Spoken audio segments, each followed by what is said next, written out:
Assalamu alaikum wa rahmatullahi wa barakatuh et bienvenue à toi dans cette introduction à la série de podcasts que j'ai intitulée Ibrahim. Alors tu es peut-être tombé par hasard sur cette série où on te l'a gentiment recommandée. C'est peut-être même moi qui t'ai transmis ce premier épisode. Dans tous les cas, je t'invite à embarquer avec moi dans une recherche, celle du sens coranique de la Ummah. Alors ce podcast, c'est une série qui est réalisée dans le cadre d'un projet qui s'appelle UPOC, Ummah Proof of Concept, dont le but est de rechercher, d'identifier, à travers des formats qui, je l'espère, Inch'Allah, seront divers et variés, de trouver le sens, trouver l'essence, le petit langage d'oiseau pour les initiés, de trouver l'essence, les visions et les fonctions de la Ummah sur Terre.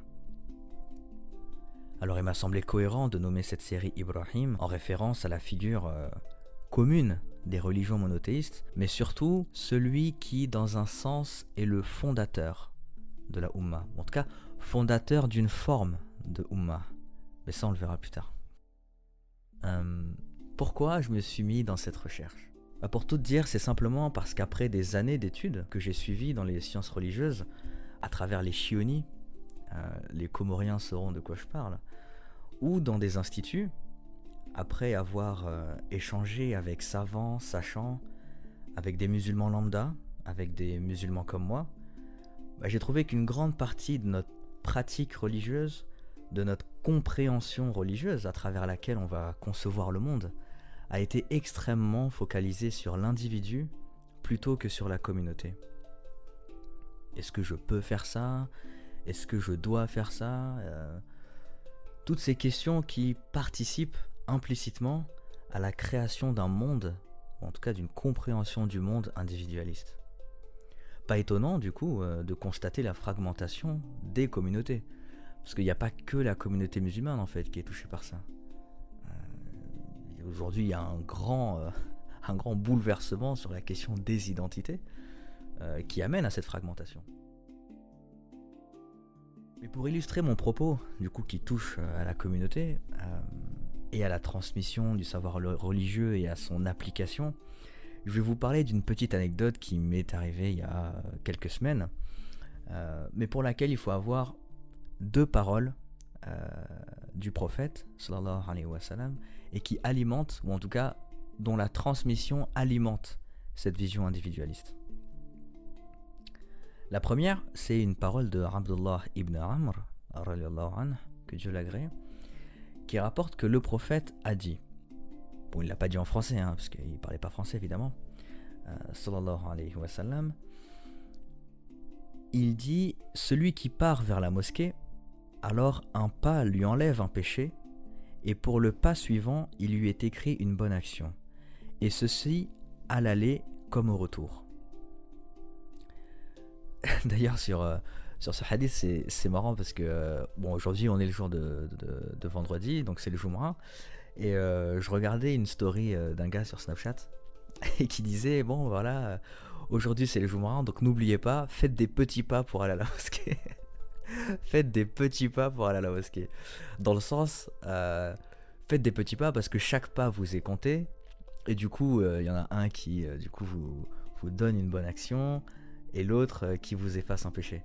Donc c'était marrant de voir comment il y a une application littérale de cette parole qui amène à vouloir faire des petits pas pour aller à la mosquée. Je dis pas que c'est bien ou pas bien, je dis juste que c'est intéressant de voir cette forme d'application.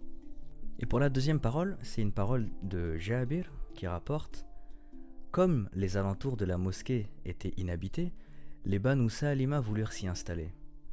L'information parvint au prophète, sallallahu alayhi wa sallam, qui leur dit « On m'a informé que vous souhaitiez vous installer près de la mosquée. » « Effectivement, prophète de Dieu, répondirent-ils, nous l'envisageons. » Le prophète sallallahu alayhi wa sallam leur dit alors « Ô Banu Salima, restez là où vous êtes, car vos pas vous seront inscrits.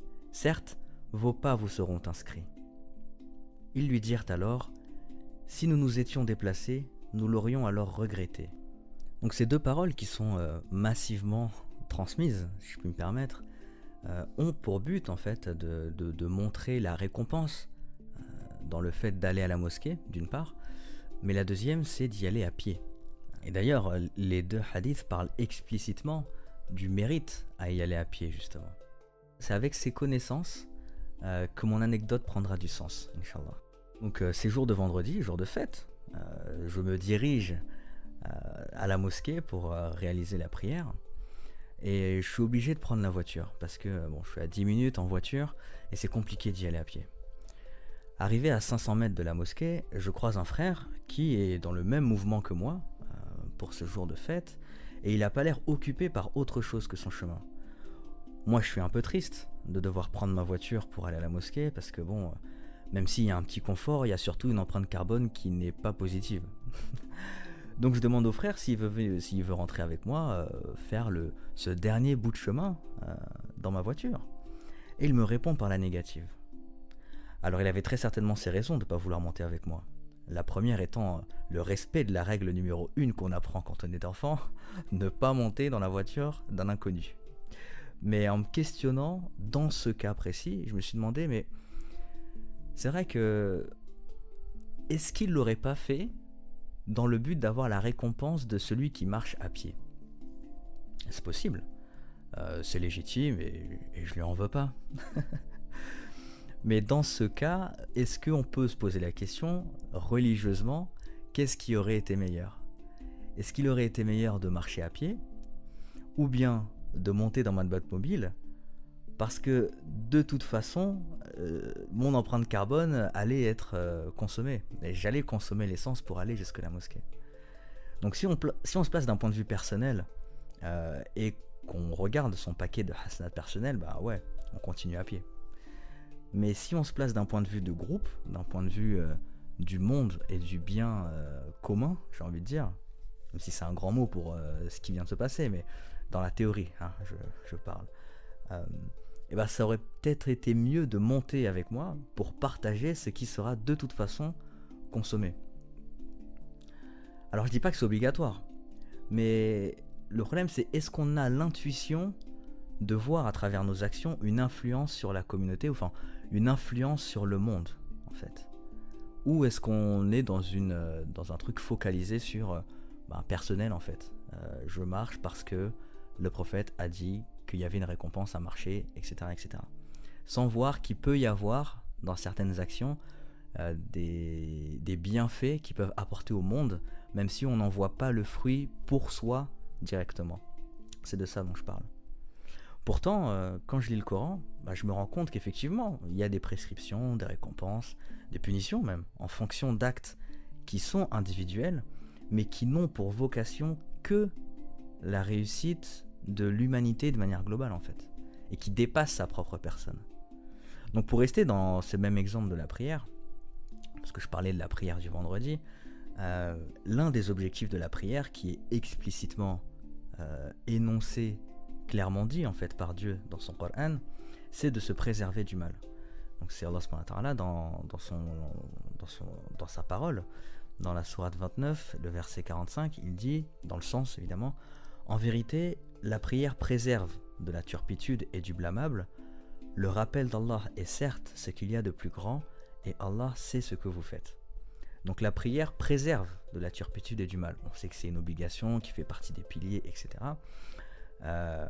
Mais ce mal dont il préserve, c'est un mal pour soi, évidemment, parce que c'est le rappel de Dieu qui nous empêche de se faire un propre mal, mais ça empêche aussi un mal qui va toucher la société de manière générale.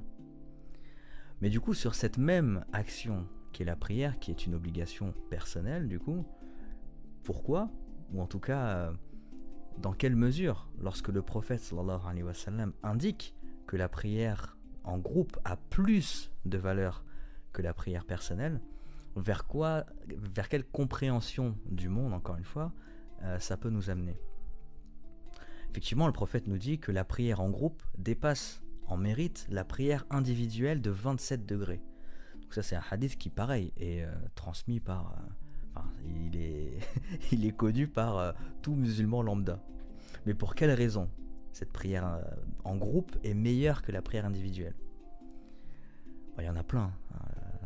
Dans la théorie, alors je passe sur tous les arguments, du coup que voilà, effectivement, c'est une invocation, une prière, on va pouvoir participer à une adoration où les anges vont invoquer pour nous, etc. Quand on va se diriger vers la mosquée, quand on va rentrer dans la mosquée, tous ces bienfaits, ils sont connus, mais ils sont encore une fois d'un point de vue personnel. Et c'est ça le truc justement. Mais dans la théorie, c'est un potentiel de cohésion de société énorme, de réalisation de biens, dans la connaissance, dans le partage, dans le lien qu'on va pouvoir tisser avec les autres prieurs. Mais le souci, c'est qu'on va à la prière en groupe avec comme conception une adoration qui est individuelle. Donc ça veut dire qu'on va former des lignes, parce que même ça, c'est un ordre. Lorsque l'imam nous dit alignez-vous, collez vos chevilles, vos épaules, pour ne pas que le diable s'immisce entre vous. Ça a un sens qui est énorme. Ça a un sens de cohésion, ça a un sens de lien.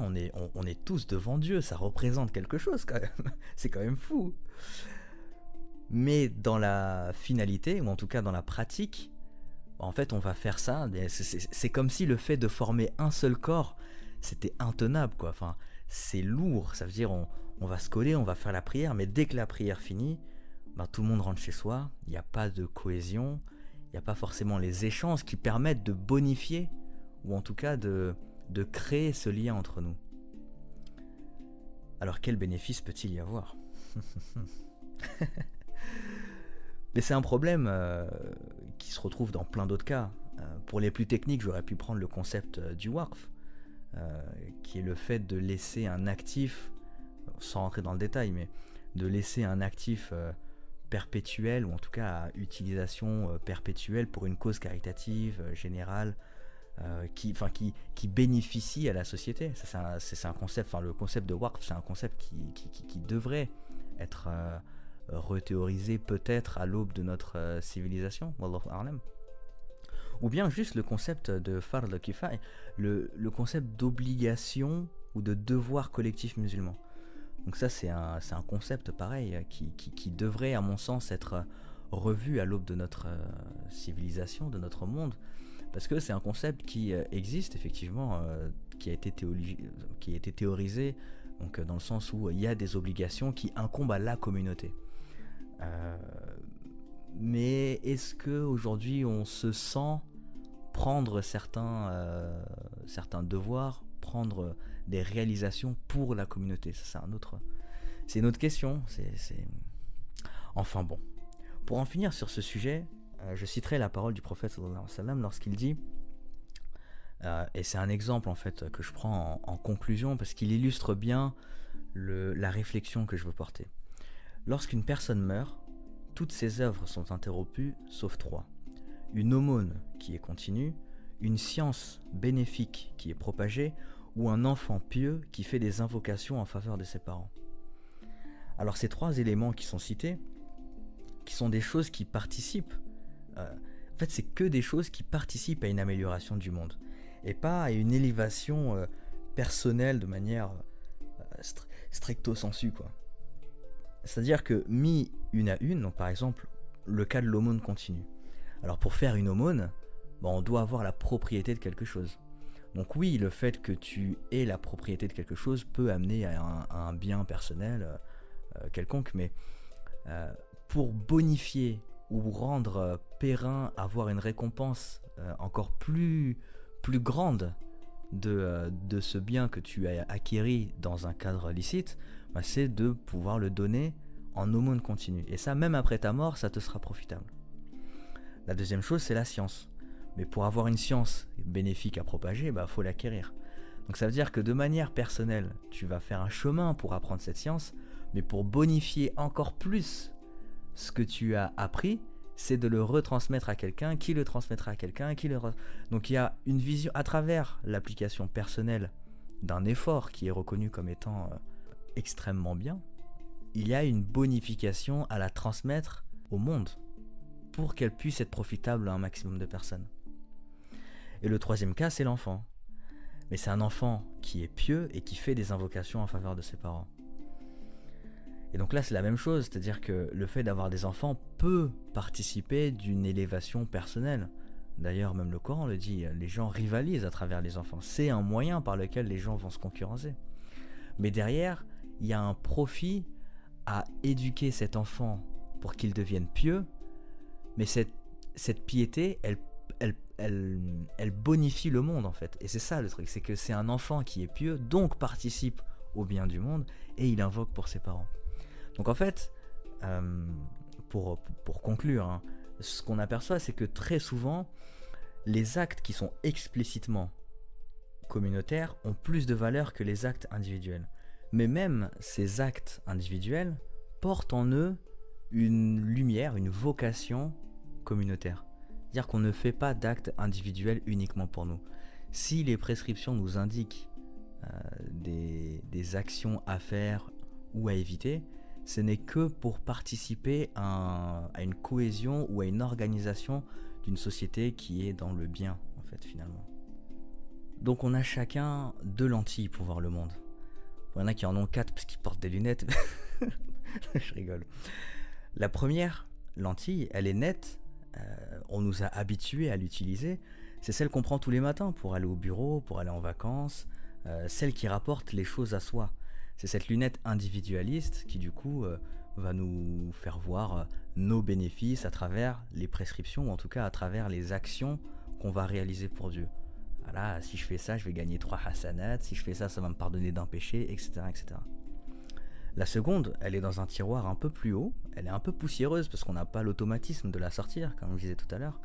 Et c'est celle qui va nous permettre de voir la réalisation du coup de nos actions, mais leurs bénéfices avec un point de vue communautaire, avec un point de vue d'humanité finalement. Qu'est-ce qu'on apporte à l'humanité en faisant ça plutôt qu'une action qui serait individuelle. C'est la lunette de la Ummah. Mais quel sens donner à Ummah finalement? C'est quoi cette communauté dont je parle qui est censée être un... Ah, attendez. Vous savez quoi? Pour la définir, je vais utiliser un hadith du prophète sallallahu alayhi wa sallam qui se trouve dans l'authentique de Bukhari justement. Et qui dit: vous verrez les musulmans, à travers leur bonté, leur affection et leur attachement réciproque, constitués comme un seul corps. Quand l'un des membres souffre, il transmet sa fièvre et son insomnie à tout son corps. Alors je ne sais pas si vous mesurez la portée de cette parole, et je la mesure certainement pas suffisamment moi-même, mais si on parle de bonté, d'affection, d'attachement, c'est ce qui est censé être la Ummah, et malheureusement, même chez les musulmans, il y en a beaucoup qui disent qu'on ne trouve plus vraiment ça dans la communauté, donc que la communauté n'est plus vraiment la Ummah, ou en tout cas qu'il y a une Ummah qui est théorique, mais que dans la pratique, c'est chacun pour sa pomme, quoi. Et l'une des causes de ce problème, c'est un échec flagrant du défi de la divergence. Dans le sens, dont je sais tout à l'heure, c'est-à-dire que vu que tout est individualisé, finalement, dès qu'il y a une divergence, chacun campe sur ses positions, on coupe la poire en deux, chacun part avec sa moitié, et finalement la communauté se retrouve divisée. Donc il n'y a plus vraiment de communauté au vu des murailles qui ont été construites entre les différentes conceptions de la religion. Et moi, en voyant cet état de fait, je me suis dit, mais c'est pas possible que Dieu ait voulu ça de la Ummah, qui est une Ummah uniquement théorique, mais que derrière, elle n'apporte pas de fruits à l'humanité. Ça n'a pas de sens. Sinon, il aurait des sens... Enfin, je n'ai même pas envie de chercher des potentialités. Pour moi, c'est pas cohérent. Donc, ce podcast, mais du coup, surtout cette recherche, va nous amener, Inch'Allah, en tout cas, prions sincèrement pour qu'elle nous y amène, à trouver, à travers le Coran, la réalité du concept de Ummah. Dieu énonce explicitement le terme Ummah à plus de 60 reprises dans sa parole, et forcément ça amène à une voie, ça amène à une direction, il l'a orientée avec une vision claire. Mais quelle est-elle? Donc dans cette série, Ibrahim, nous allons tenter de fournir quelques outils de compréhension pour que chacun puisse extraire un ou les sens coraniques de la Ummah à partir des versets où ce terme est énoncé. Il va s'agir d'une réflexion en réponse à la demande de Dieu lorsqu'il dit A'udhu billahi minash shaitanir rajim, bismillahir rahmanir rahim, wa laqad yassarna al-Qur'ana lidhikri fahal min muddakir. Dans le sens, et vraiment nous avons rendu le Coran facile pour la méditation, y a-t-il quelqu'un pour réfléchir? Alors est-ce que tu veux faire partie de ces quelqu'un? Oui, non. Moi je t'assure que ça va être cool, il y aura des effets, des petits sons et tout. Mais le but c'est pas uniquement d'écouter, évidemment. Si je parle de réalisation pour le bien de l'humanité, bon c'est des grands mots, mais en tout cas, si au moins chacun peut participer à son niveau, à cette recherche, à cette quête, et ben pour ce faire, voilà comment va se dérouler chaque épisode. Si Dieu nous le permet, nous étudierons, nous écouterons, nous méditerons les 60 versets mentionnés, 60 épisodes donc d'une durée d'environ 20 à 25 minutes qui seront organisés en 4 parties. La première, c'est une brève introduction sur le verset ainsi que sa récitation. La deuxième, c'est une mise en contexte, un contexte historique, un contexte d'énonciation, sa position dans la sourate, etc. À partir de ça, on va pouvoir tirer, dans une troisième partie, des clés de réflexion sur le concept de Ummah. C'est pour ça que cette troisième partie sera suivie d'une pause pour vous laisser méditer un peu sur tout ce qui a été dit, etc. et pour trouver des pistes de réflexion, ou en tout cas des propositions sur des concepts, des applications, des sens, des vocations de la Ummah. Et la quatrième partie, ce sera mes propositions, mes pistes de réflexion sur ce concept. Et à la fin, Inch'Allah, j'espère qu'on aura une vision plus claire de ce qu'est la Ummah du Coran. De cette Ummah qui peut répondre aux défis de l'humanité et y apporter le plus grand bien, quoi. Alors, est-ce que tu es prêt? Oui, je t'entends pas, c'est un podcast alors. Bon, je suppose que tu as dit oui dans ta tête et dans ton cœur. Auquel cas, je t'invite à toi et je m'invite aussi à placer une intention sincère dans la recherche de son savoir. C'est pas quelque chose qui s'acquiert selon ta propre volonté, hein. C'est lui qui accorde la compréhension de sa religion, la compréhension du monde. Donc, que Dieu nous permette d'atteindre cette vérité par sa miséricorde. On l'implore de nous pardonner nos manquements, nos erreurs, dans ce qu'on pourrait dire, dans nos réflexions. Mais dans tous les cas, que ça reste dans un mouvement sincère vers lui, plein d'amour et de miséricorde. Et puis voilà, Amin, Amin, Amin, Amin. Puis abonne-toi à la série, hein, parce que sinon tu sauras jamais quand est-ce que les épisodes vont sortir. Ah oui, ah oui. Le prochain épisode concernera le verset 128 de la sourate Al-Baqarah, qui est le premier verset du Coran qui évoque la Ummah. Assalamu alaikum wa rahmatullahi wa barakatuh.